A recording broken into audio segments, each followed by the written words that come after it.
As chairman of the town council, I declare this meeting is now in order. I reckon most of you fellows know why this meeting was called. We got the logs cut for the new town hall, but now we got to get them down here before we can start building. Most of us ain't got any horses we can spare full time from doing our farm work. And any we could spare they ain't cut out for skidding heavy timber. So this here council has decided to appropriate $100 from the town treasury. Same to be used to buy a team of draft horses to get the job done. Now, all we got to decide is, who are we going to send into Salem to do the buying? Well, I vote we send Donald Boone. I second that. How about it, Daniel? Well, I'm honored, gentlemen, but I'm not free to go right now. Well, Daniel, if you can't make it, maybe you can suggest somebody we can trust, somebody we can depend on. Well, it so happens there's a man right here in this room tonight who knows more about horse trading than anybody in Kentucky. If it's me, I'd send Otis Cobb. Otis Cobb?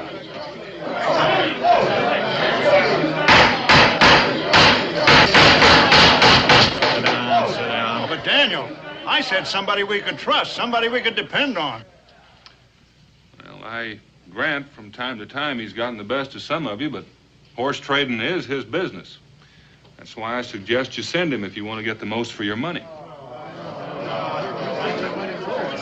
Well, you may have a point there. I second it. That being the case, and no more business to be taken care of, I declare this meeting's adjourned.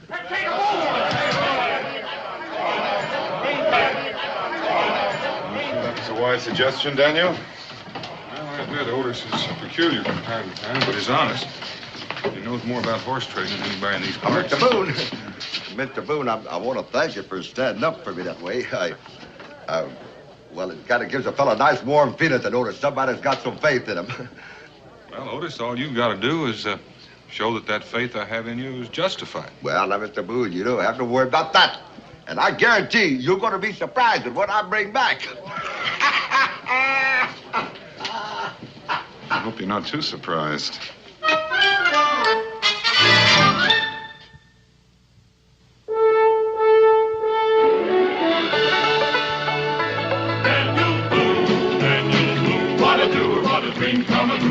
Daniel Boone.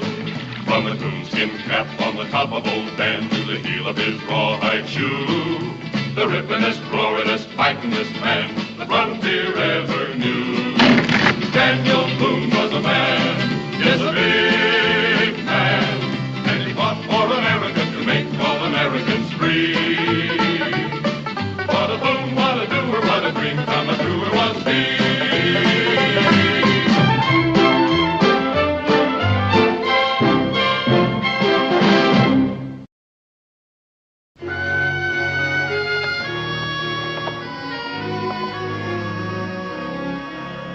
It was real nice of you to ask me to walk you home after the dancing, ma'am. Maybe I can call you when the next time I come to town. Leaving so soon? Yes, ma'am. I just came here to buy a team of horses. And if I see what I'm looking for tomorrow, well, I guess I'll be heading home. So I reckon I'll say goodbye for now. Goodbye. Aren't you forgetting something? No, I left my belongings down at the inn. Oh, silly. That wasn't what I meant at all. It wasn't? No. I meant sometimes a feller wants to kiss a girl goodnight. Well, ma'am, I ain't a man to forget a thing like that, especially with a pretty girl like you. I just wasn't sure what you might do in case I tried. Well, I know one way you can find out. Well, now, I better just... Baby sister! Baby sister! My brothers. How dare you! Oh, you take your hands off What's going on here, baby sister? Oh, Brother Caleb. Oh, that man. I was coming home from church, and he followed me and tried to kiss me. I did what? You better go in the house, baby sister. We'll take care of this. You know what I'm going to do to you? Now, just a minute. Let me I'm going to explain. break every bone in your body with my bare hands. After that, I'm going to hang you. And after that, I'm going to tear you limb from limb. Not if you can't run faster than I think you can. You ain't. Get him! Come on, mister.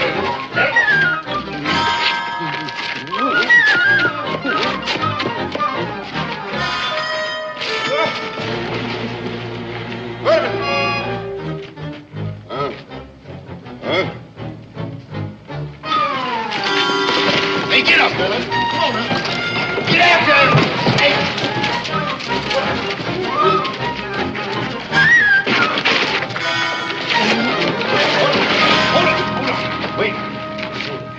Ain't we going in after him? Well, you know, you're starting a ruckus in a public place. He's got to come out sometime. We'll wait for him. I challenge you to say you've ever seen a more perfect specimen. He is willing, and he is of good, sound disposition. Now, ordinarily, gentlemen, I wouldn't part with him at any price. But since I have sold my plantation and have no further use for his services, I am willing to let him go at a sacrifice. Now, who'll make me an offer? Well, come now, gentlemen. You'll never get another chance like this. It must be obvious to all of you he can do the work of 4, and I'm going to let him go for the price of 1. Now, pick something up, Goliath, and show these gentlemen how strong you are. Now, you watch this, gentlemen. This is... You stupid lout, you mean to make a fool of me? You told me to pick something up, Mr. Smedley. You happen to be the nearest thing at hand. So I did, Goliath, so I did. Now, you saw that, gentlemen? You saw that. Complete obedience and the strength of a Hercules. Now who'll make me an offer? Mister. You, sir, did you wish to make a bid? Well, I don't aim to buy him outright, but I could use him if you'd rent him out to me for about 15 or 20 minutes. Do not be ridiculous, sir. All right now, gentlemen, this is your last chance. For the last time, who's going to offer me $100? $100 bid. Look at him. He can do the work of 4, and I want to start the bidding at $100. Now, look at this man, gentlemen. Think about what I'm saying to you. Who's going to start that bidding at $100? Mister. Please, stand aside, sir. Now, You don't understand. I just changed my mind. I give you $100 for him. now, that's the kind of talk I like to hear. I got $100 bid. Do I hear more? $100. Do I hear more? Once, twice. Going, gone. What is your name, sir? Did you ask my name? Yes, I did, sir. Otis Cobb. Otis Cobb, a very good American name, sir. Here we are. Yes, sir. 90. It's all right. 100, I can tell it's here, sir. 100 even. He is all yours. My congratulations to you, sir. Now, if you gentlemen would care to, I'd be very happy to buy a drink. Yeah. Steady. Well, now, wait a minute. Mr. Otis, looks like I belong to you. Looks that way, don't it? So I heard him call you Goliath. Is that your name? No, sir, not for real. Folks took to calling me that when I got my growth. Well, that's understandable. Well, you come on along with me. If you'll wait right here while I get my things. Oh, no. You'll get your things later. What I got in mind for you right now, I don't want you cluttered up with an awful lot of things to carry. Come on, follow me.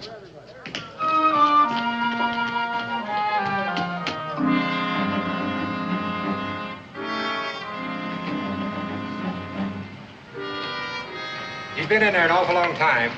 I say we go in and get him. Oh, ain't no need being hasty. Like I said before, all we gotta do is... Well, now. Now, listen, fella Cable. You going to give me a chance to explain and let me go peaceable, or are we going to start fussing each other again? I reckon we're gonna start fussing. Well, don't ever say I didn't get a chance to warn you. You understand? Goliath. All right.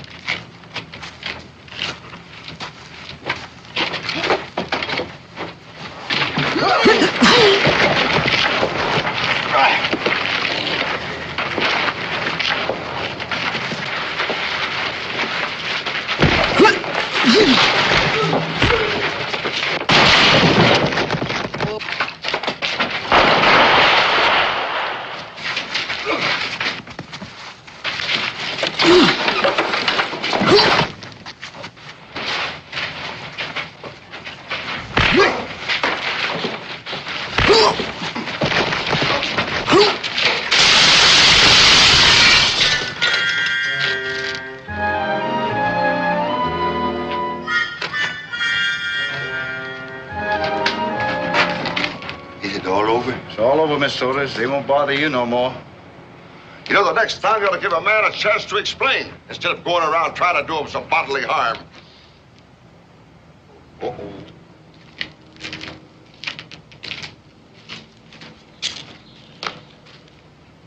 You ain't entitled to no explanation, you understand? But I'm a very fair man, and I don't expect anybody to accuse me of something I didn't do. I didn't follow baby sister home, and I didn't kiss her. She was kissing me. Now, you ought to tell her about talking about things and untruths about me, because somebody's out to get killed. Was there something else you wanted done? Well, I just don't rightly know. You wait right here.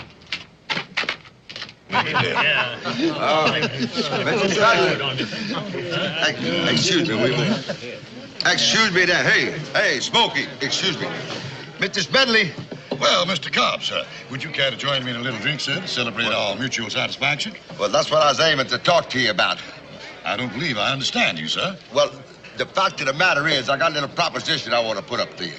I want to sell Goliath back to you. Sell him back? Well, you haven't owned him more than 15 minutes, sir. You mean to tell me you're already disappointed in it? Oh, no, it ain't that. He worked out better than I figured he would. Then why get rid of him? Well, I'll tell you, you see, I ain't got no more use for him. That's what it is. And he's slightly used now, and I'll take a small loss. So I figured that if I sell him back, you give me $90. That'll be a small profit and a kind of a quick turnover. You are being ridiculous again, sir. Well, would you consider 85? Mr. Cobb, I consider a bargain to be a bargain. Now, you made a purchase, sir.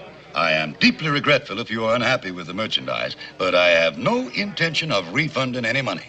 Well, if you don't want to talk money, could you give me an idea where I could trade them in for a team of horses?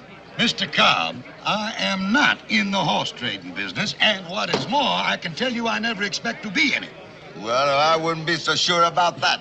Just up to a little while ago, I was in the slave-owning business, but I'm in it now. Get out of the way, Speed.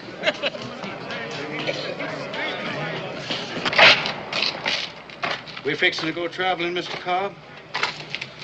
Well, since I spent my last dollar in there buying you, I reckon we are. See, this innkeeper here is a little narrow-minded. He says we got to pay him in case we want to stay overnight. I'm ready any time you are, Mr. Otis. Well, I ain't really right ready, but I guess I got to go back sometime. But one thing I know for sure, I told Mr. Boone he'd sure be surprised when he seen what I was bringing back, and he's really going to be surprised. Come on. Good night, Brother Caleb.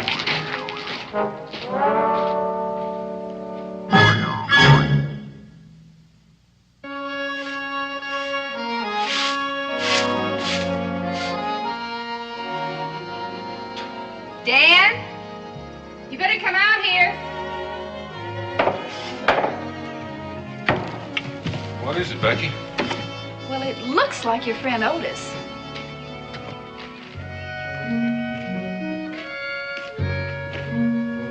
It's Otis, all right, but what's that he's bringing with him? Well, it's not a team of horses, that's for sure. I hate to say I told you so, but, well, then don't.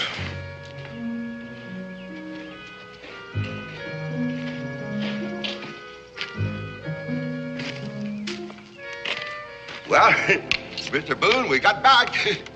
I can see that. I guess you're surprised to see us, ain't you? Well, I'm not surprised to see you, but... But you wasn't expecting what I brought back, was you? This is Goliath. I've been telling them all about you. Goliath, this is Mingo. It's my pleasure, gentlemen. He big, ain't he? You know, the first time I laid eyes on him, I said, Otis, the horses. Tell me about the horses. Mr. Boone, I'm glad you brought that up. Dan, Otis and his friend look tired and hungry. I think the least we could do is invite them in for a meal. Oh, you're very kind, ma'am. By all means. Come on, Goliath. We can... Otis, start talking. Where did you get it? Well, you could say I bought them. For how much? Well, you might say for $100. Your money? You might say no. Now, Mr. Boone, I know what you're thinking. Oh, no, you don't, or you'd already started running. Well, give me a chance to explain, will you? If it wasn't for this deceitful female. Deceitful female? Yes, she had 4 brothers. She was this tall. I'm telling you, she was over 7 feet tall. I'm minding my own business. I'm standing there to pick up my things there, and she grabs me. And she says to me, "Are you going to mention?" Oh, no, I says, just a... Otis, do you mind if I sit down? It sounds like it's going to be a tall story. All right, but I'm telling you the truth. This woman is 7 feet tall. She got 4 brothers. Now, I'm not bothering her. I'm going down to the inn to pick up my stuff. Out this woman comes and grabs me like this. What's happened, sir? She starts beating me over the head. So you see, Mr. Boone, I just didn't have no choice, that's all. I had to play by to keep from getting killed. I'm not so sure you did keep from it, Otis. You may have postponed it for a while. As a matter of fact, you may have got us both killed. Now, you ain't talking serious, Mr. Boone. Well, you may not think so, but something tells me the town council is going to take a dim view of the way you spent their $100. Not to mention how you've held up progress in the town hall. I don't suppose there's any way you could give the money back. Oh, now, you know better than that, Mr. Boone. You know I ain't got nothing that's worth $100. But wait a minute. Maybe if they'll wait until the trapping season starts, I could pay them off in furs. No, trapping season's 6 months away. I don't think they'd wait. Well, we might as well get started. Get started where? To the fort. You got to tell your story to the council sometime. Well, to be honest with you, Mr. Boone, I'm really in no great hurry. Can't say that I blame you. You coming, Mingo? Oh, I suppose so. Although I must admit, I dislike scenes of violence. That's very encouraging of you to say that. Well, Daniel, aren't you going to take your rifle? I have a feeling that after the meeting is over, you may have need of this.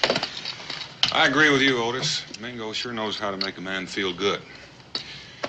You better call Goliath. Oh, I don't think that's very smart, Mr. Boone. Well, you've got to have some proof to back up that wild tale you're telling. You sound like you think what I've been telling you ain't the truth. Well, if it is, next time I advise that you try lying. It might be a whole lot easier to believe.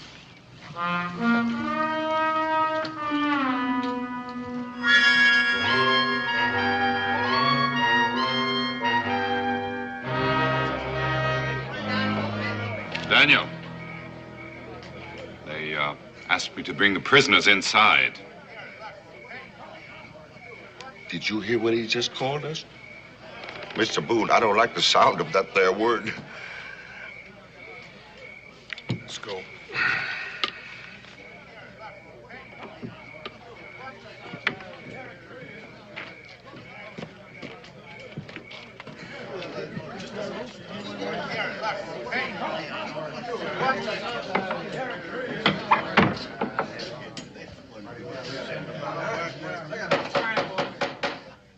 This here court will now come to order. Are you two ready for sentencing? Yeah, we're ready.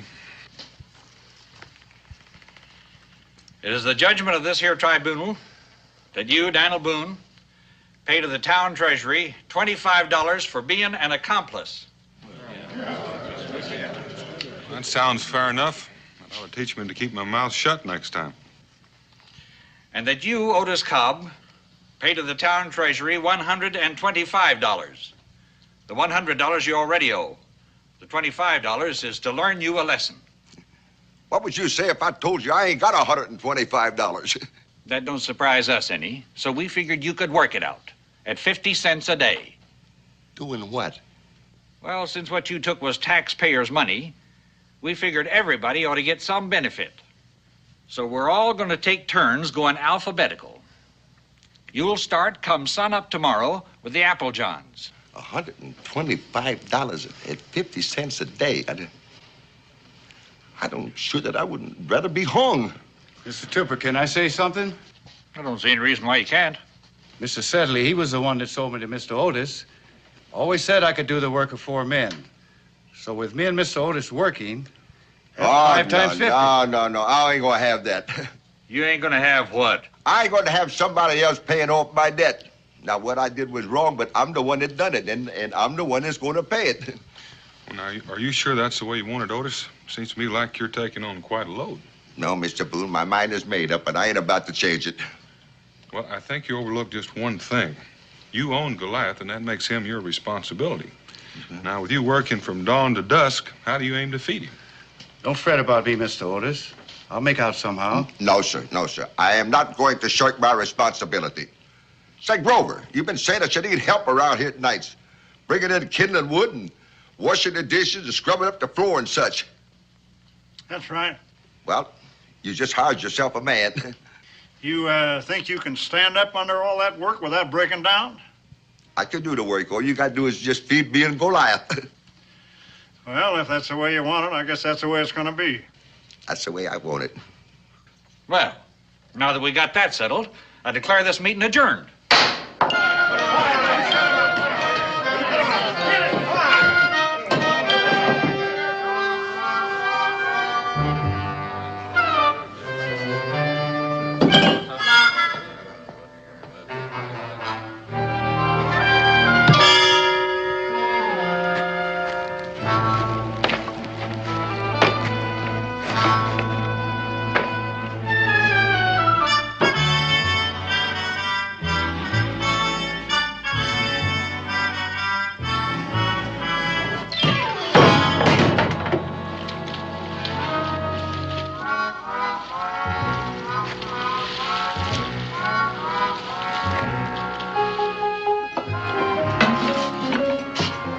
Make a pig out of yourself.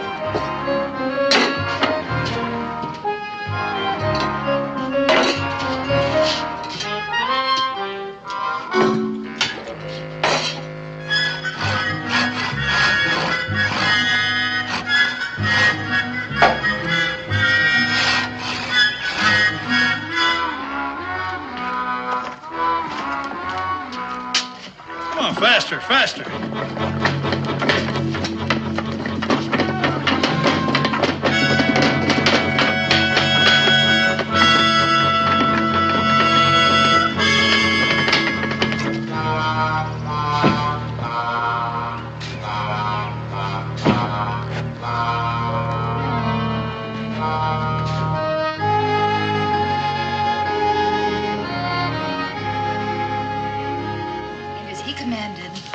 Of the Red Sea opened, and Moses led his people safely to the Promised Land. And they didn't even get their feet wet? No, they didn't even get their feet wet. Do you believe that, Pa? Yeah, I reckon I do. If you're thinking of trying it, I'd advise against it.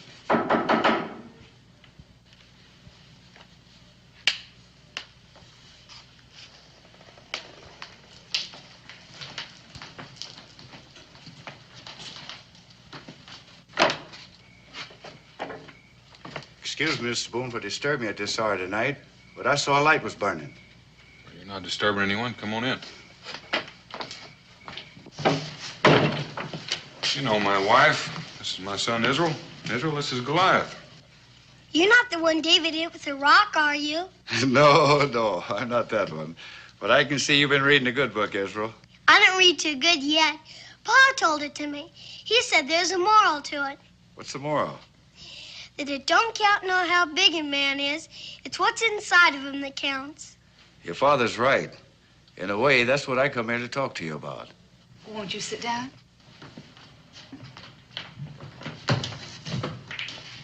It's about Mr. Otis. He's having sort of a rough time now, isn't he? Yes, sir. That man's plain working himself into an early grave. You know, it's funny. Most people never did have much respect for Otis. The way it looks now, he set out to prove him wrong.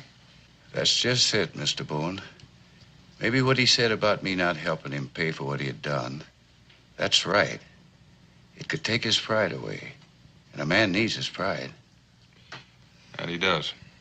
But what I had in mind, maybe I could help him in another way. He's got some bottom land that he's never farmed. And if I could plant some cotton and tobacco... What can I do to help? Well, it's some good land, Mr. Boone. But I don't have the tools to work it. And Mr. Otis don't have any tools. Well, I think maybe we could do something about that. I'll be mighty grateful to you, Mr. Boone. And I'll be grateful if you don't tell him what I'm going to do. Can I help Goliath, Pa? I think maybe you better ask him. Can I help Goliath? Well, a man could always use a little extra help, Israel. I thank you. Well, I best get on back to the tavern and take Mr. Otis home. Did you say take him home? Yes, ma'am. That poor man gets so tired sometime he goes to sleep standing on his feet. And I just towed him home and put him to bed. Well, if there's anything you need, Goliath, you just let me know or tell Israel. Yes, sir, I will, and I'm very thankful.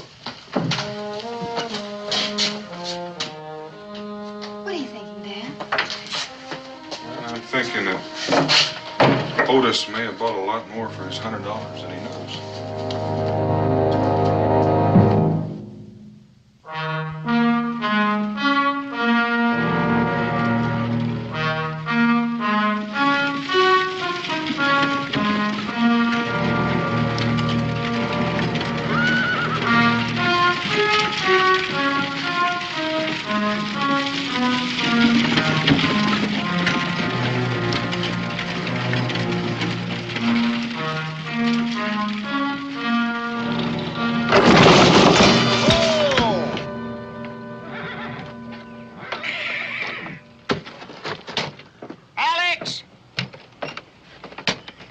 I told you we should have that wheel fixed in the last town.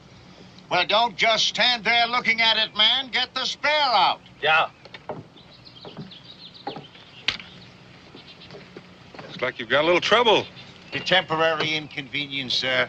Perhaps an act of providence, a part of the greater things to come. By good fortune, we have a spare. Allow me to introduce myself. Jeremiah Loomis, entrepreneur extraordinaire and owner of this modest caravan. Well, I'm glad to know you, Mr. Loomis. My name is Boone. This is my friend Mingo. It is my extreme pleasure, gentlemen. I assume from your attire that you're natives of this region. Yeah, we've been here a while. Then perhaps you could inform me the approximate distance to the next hamlet. If you're talking about Boonesboro, it's about a mile down the road. We can easily make that by nightfall. I dislike traveling in the dark. That broken wheel. We'll be glad to lend you a hand, help lift up the rear end of your wagon. That is a very generous offer, sir, but Alex here is perfectly capable of handling it alone. Are you saying that one man intends to lift this wagon? It is a mere trifle. Nothing at all, sir. He's done it many times before. Read for yourself. The world's strongest man. Get back to work, Alex. And I might add, will challenge all comers in the art of wrestling. Do you plan on giving a performance in Boonesboro? Indeed we are, and I advise you not to miss it. You will find it awe-inspiring and educational. Oh, and I would be very grateful to you if you would tell all your friends. Tell me more about this, taking on all comers. It is exactly as I said, Mr. Boone. For a mere $5, you can challenge him, or any larger amount that you might care to wager. If you can stay with him 10 minutes without being thrown, I will repay your bets 10 to 1. That's pretty good odds. It's a sporting proposition, sir. Now, you and your friend are men of strength and stamina. Perhaps you'd be interested. Well, we'll give it some thought. Ready. Now, if you would just excuse me, I will help Alex with the wheel.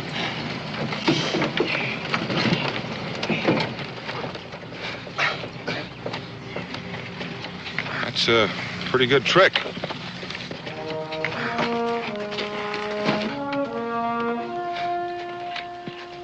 You know, he may be right after all, Daniel. The strongest man in the world. I've been wondering about that. Oh, now, just a moment, Daniel.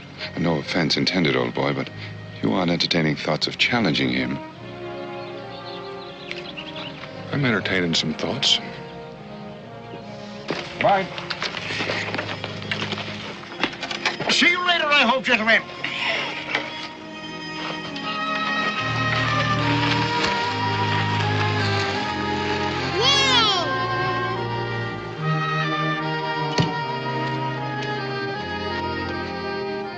I reckon we're a little tired, Israel. Maybe we should take a rest. That shade under that tree looks real inviting.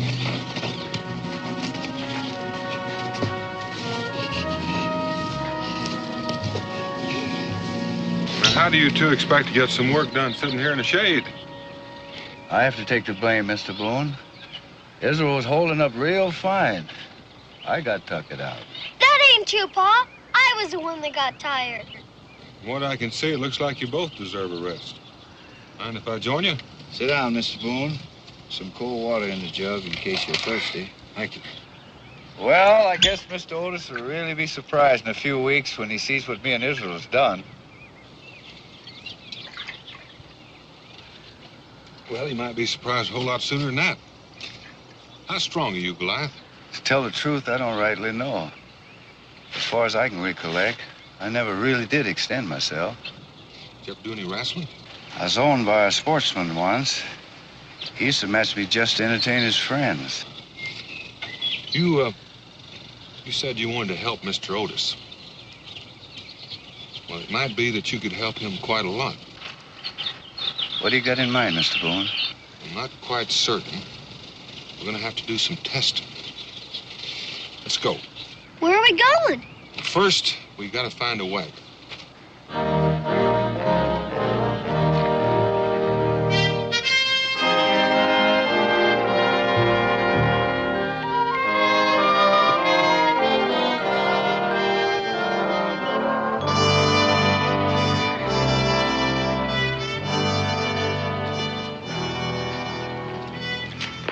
Boone, what on earth do you think you're doing? This idea comes under the heading of research. I'd say it comes under the heading of insanity.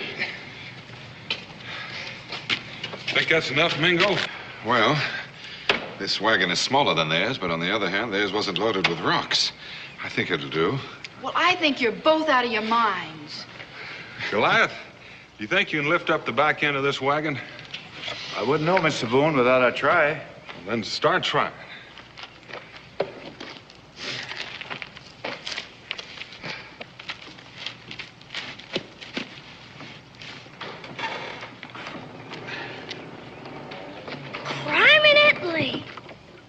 What do you want I should do with it, Mr. Boone? Well, just set her down, Goliath. I just wanted to see what would happen when you started extending yourself. Think now, Mingo. I think the odds are looking better all the time. I tell you, gentlemen, this is going to be a great event. You will see Alex bend a horseshoe into a knot. Come on. And with his bare hand, he will lift a 400-pound... Mr. Boone and Mingo, it is a pleasure seeing you again.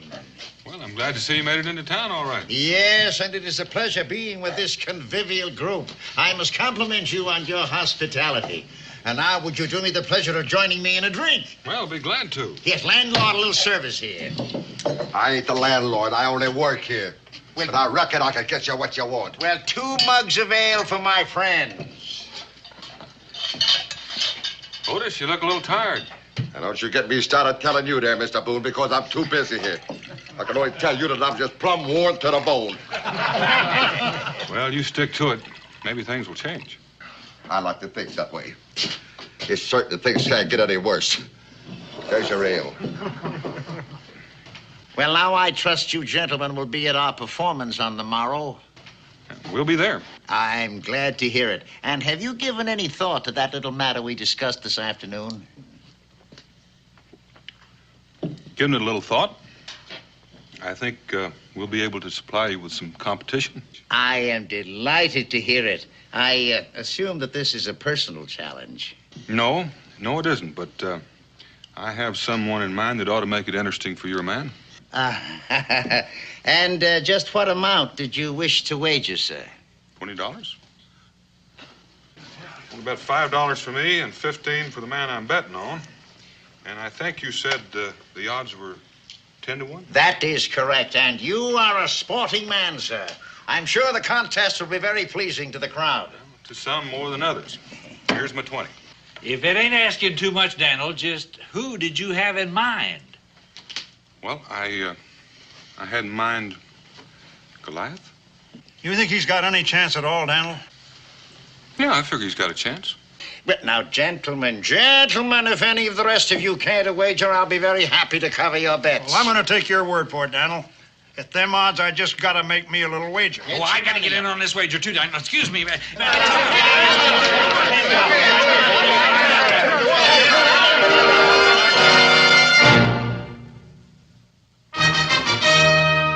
you are, lady.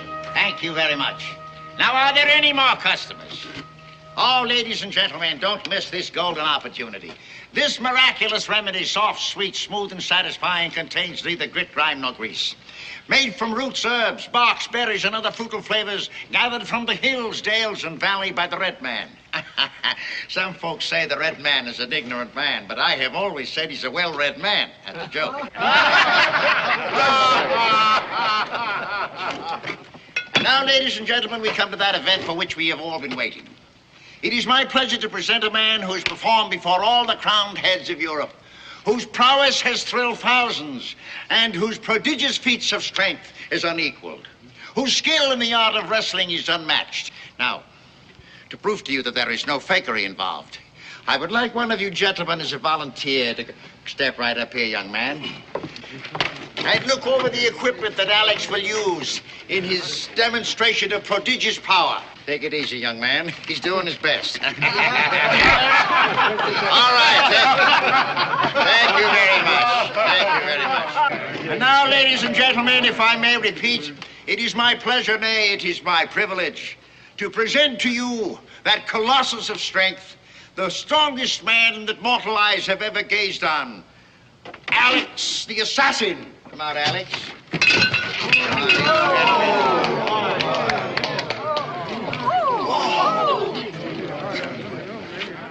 Ladies and gentlemen, there is a man. Now, Alex, do us a little favor, will you please, by lifting the weights. Watch this very closely, ladies and gentlemen. This is 400 pounds of dead weight. Take it easy, Alex. Let's give him a nice hand.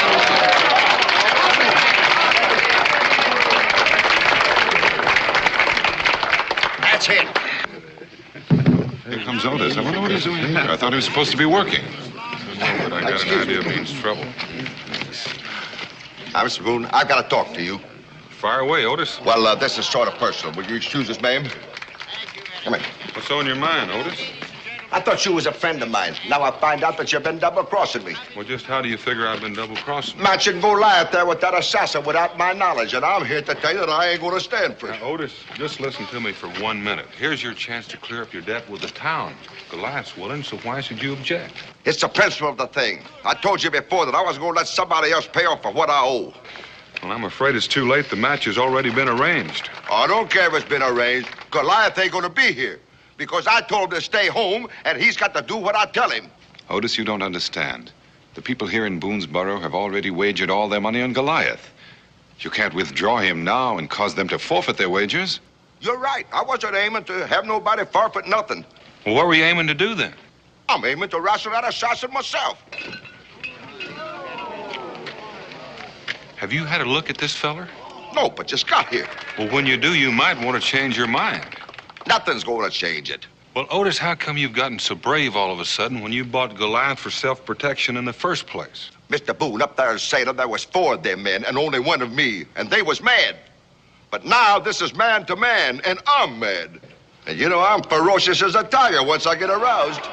Alex is going to kill you with his bare hands, and if he doesn't, there are a lot of folks around this town that just might. No use talking to me anymore, Mr. Boone. My mind is made up.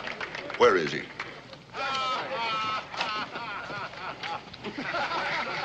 You know, Daniel, it occurs to me there are those in this town who might harbor similar feelings towards you. That thought has crossed my mind. Well? Well, if worse comes to worse, I'll have to take on Alex, but between you and me, I'd rather wrestle a bear.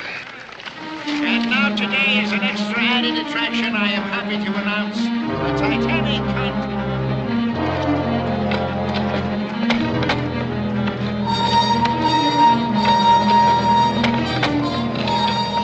What are you doing here, Israel? I thought you was watching the circus man down at the settlement. Goliath, I gotta talk to you. What's on your mind, Israel? It's about that assassin. You gotta wrestle him like you said you would. I feel bad about it, but there's nothing I can do. Why ain't there? Mr. Otis says I can't. There's no reason why you gotta do what he tells you to. You're bigger than he is. That don't make any difference. You don't understand what it is being a slave. Mr. Otis owns me, and I gotta do his bidding. Just like I couldn't do his work for him. But this is different. There's no difference, not when he tells you can't do it. You don't understand. All these people are depending on you. And if you don't do it, my pa will. And he's up to get himself hurt real bad. Don't make me feel any worse, Israel. I already feel too bad about it. I mean, there's nothing I can say to make you change your mind? There's nothing. I just can't disobey what I've been told.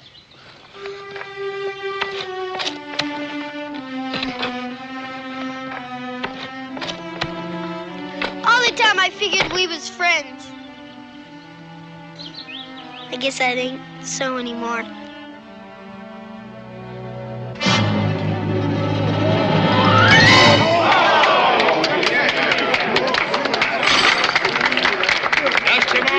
ladies and gentlemen.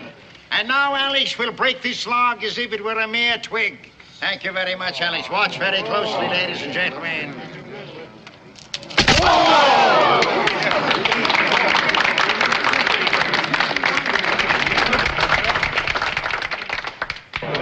Thank you very much, ladies and gentlemen. Shh. And now, I would like to meet your local champion, please.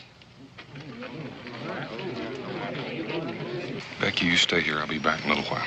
Will your local champion... Daniel, you're not going through with this. You know you don't stand a chance of winning. Well, I don't have much choice, Mingo. These people all bet their money on my say-so. Maybe I can out-scuffle Alex in wrestling. The odds the way they are, we still might come out ahead. But Daniel, he's a professional. I've seen bouts like this in London. I repeat, will your local champion please step to the platform? All right, you can stop your yelling now. I'm getting up there as fast as I can. I'm yelling up there. Looks like you're too late. Here goes Otis. I never figured he'd go through with it. Now then, may I inquire your name, sir? What's that? May I inquire your name, sir? My name, Otis Cobb. Otis Cobb. And now, ladies and gentlemen, introducing a man who I am sure needs no introduction. Your local champion, Otis Cobb. Hey, where's Goliath? Where's Goliath? Now, listen, don't you all go holler for Goliath because he ain't going to be here. I told him to stay home. You know better than that. Don't you start catcalling me either. I fight all my own fights, and I'm going to fight this one. He's done it again. This time he ain't going to get away with it. That's the second time he's double-crossed. Come on. Gentlemen. Just a minute. Get out of the way, Daniel. This time we aim to teach Otis a lesson he ain't about to forget. Well, just what kind of lesson did you have in mind? Well, I figure a public whipping ought to do it. Yeah. I figure you're going to have to walk over both of us to do it. Well, we might just do that because you're the one that got us to put our money on Goliath. Come on. Hold on a minute. Look. It's Goliath.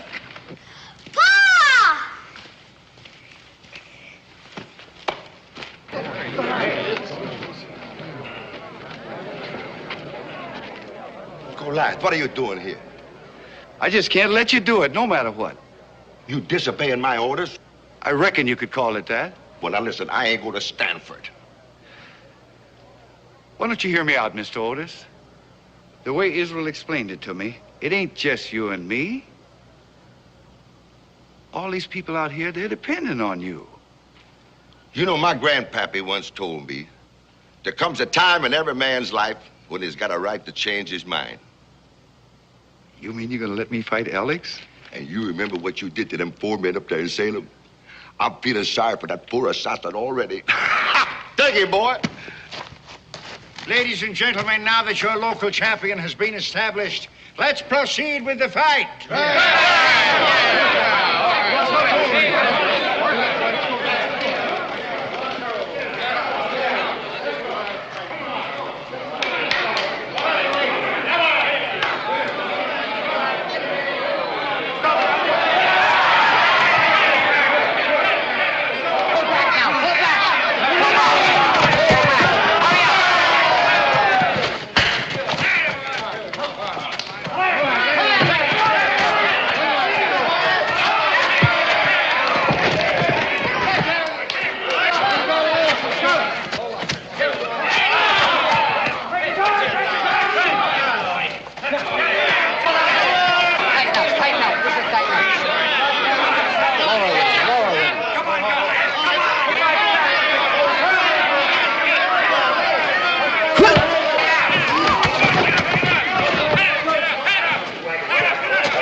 a business proposition to offer you. How much will you take for your slave? You want to buy Goliath? Oh, I can see the sign now. The world's wildest man, captured in the jungles of darkest Africa at the cost of 27 human lives. Why, with that kind of an attraction, I can recoup my losses in no time at all. What, are you going to put him in a cage? Only for a short time during each show. I assure you he will receive good treatment. And in return, I am prepared to offer you the business opportunity of a lifetime. A full partnership in my very lucrative enterprise. You're offering me half of this circus? That is exactly what I'm doing, and if I do say so myself, it is a very magnanimous gesture. No, that's a very tempting offer, but I couldn't make the trade. You know, the last 3 weeks here, I've been thinking, nobody's got the right to go around buying and selling human beings like they were animals. Like nobody's got the right to even own one. So from now on there, I am turning you loose, Goliath. You're going to give me my freedom, Mr. Otis? That's just what I says. From now on, you can do whatever you please. If you want to join this man's circus, you go right ahead. Well, Otis, it may interest you to know that you've just liberated $150. That's what Goliath just won. Well, if he won $150, he can spend it any way he sees fit. Now I reckon I'll go back to work. Mr. Otis, will you wait, please? Mr. Looms, will you sell me that team of horses? I'll give you $100. You have just made yourself a purchase. Mr. Tupper, I'll give you those horses. And now Mr. Otis paid his debt to you. I'd say he's more than paid it. Now, just a doggone minute. You can't do that to me. You own me. What belongs to me belongs to you. That ain't true. Don't you remember? I just set you free. Well, I've been free long enough. And we got some cash money and land to work. And come this time next year, we're going to own a plantation. So if you don't mind, would you give me that other $50, sir? Oh, due to the inclement weather and the aggravating attendance and other unforeseen circumstances, I reluctantly admit that I am at the moment without funds. What does he mean by that? It means he ain't got any money. Is that what you mean? Here we go again. Mr. Loomis, you owe us money. Now the soldiers you gotta pay it.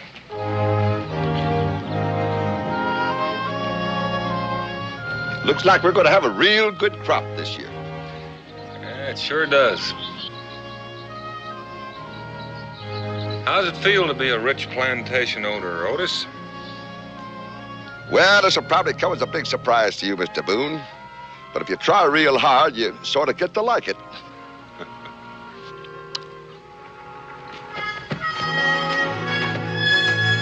Hey, get a move on out there.